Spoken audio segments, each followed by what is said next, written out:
dengan mengucapkan Bismillahirrahmanirrahim, persetujuan yang berkaitan terhadap rancangan kanun tentang APBK daerah tahun anggaran 2019 secara resmi kami tetapkan.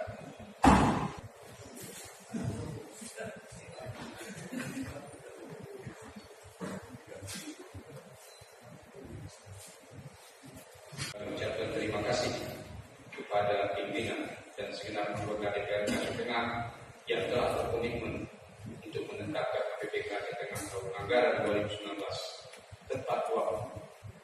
Bapak Ketua, Wakil Ketua dan Bapak Ibu anggota DPR Kalimantan Tengah, dirahmati Allah Subhanahu wa Ta'ala. Selamat berjuang di tahun 2019.